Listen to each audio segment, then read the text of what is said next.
Okay, so I just threw a bunch of things. I can juggle if you saw my other video. Anyways, let me stop my timer here. Back right on time, 5:30. Well, it's 5:31 now.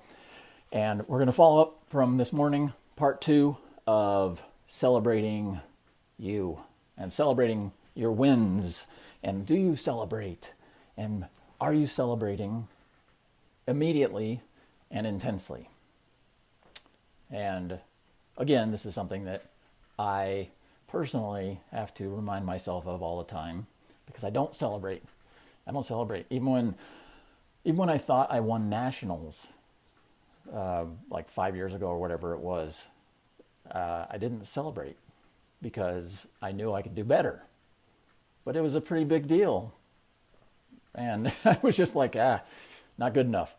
So it was pretty cool.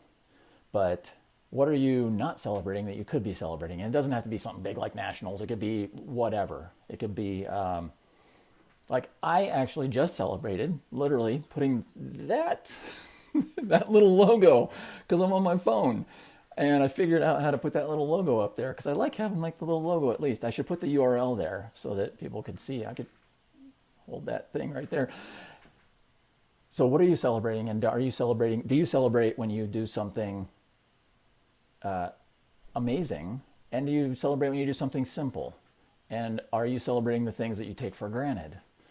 There are things that you probably do all the time that you probably could be celebrating that you may not be.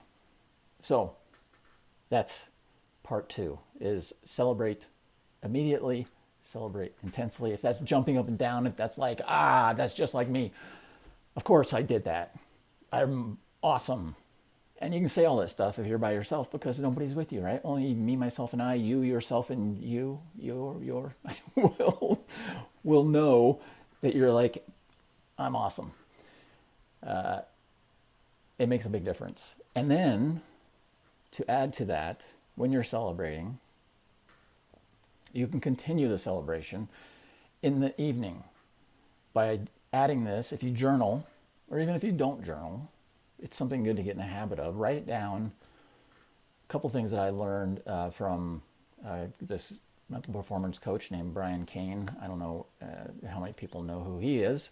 If you're not in the sports world or the athletic mental performance arena, but he's a bigger thing than I knew.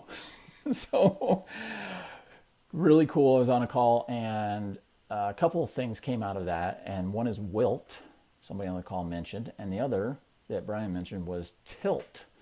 And it's something you can do at the end of the day. I like to do it at the end of the day. Wilt is what I learned today. And you can celebrate what you learned and relive that moment and be like, you know what? What I learned today is how to put this little logo up here. Tilt is today I learned that it's possible to put a little logo up here. Simple, right? Little goofy little things it gets you in the habit. The reason it's important to do those little things like that in anything that you do, not just celebrating, is because it gets you in the habit of celebrating. Start small in anything you do because the smaller it is, the easier it is. You don't have to wait until the big thing happens where you're like, yeah, now I can celebrate because I climbed Mount Everest. No, I went and climbed a little hill and that was awesome.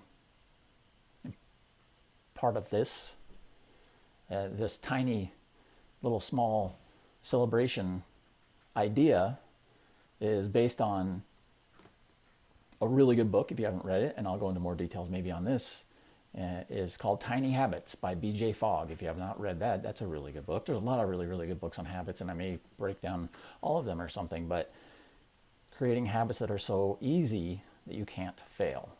So create wins in your life so easy that you can't fail, and not wins, like create celebrations.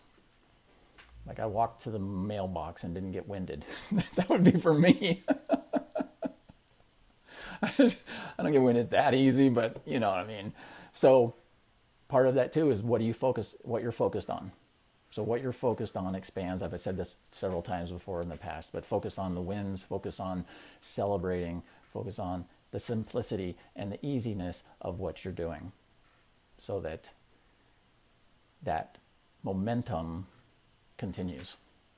And that's it. I'm doing pretty good keeping these under 7 minutes. I'm so proud of myself. I want to celebrate that. Yes. And again, so I'm still doing these. Tomorrow is going to be the same time, 8:30 a.m. and 5:30 p.m. Mountain Time. And I'm also, there's a link below. Click that link. If you're an athlete, if you're not an athlete, strength athlete, come check out my free sleep class that I'm doing next week, my peak performance sleep system crash course. And, or if you're a high performing woman, because I'm doing a women's only class. You can find the details in the link below, because I simplified, again, making it so easy that you can't fail. That's what I did with sleep. It works. So have an amazing day, because it's better than the alternative.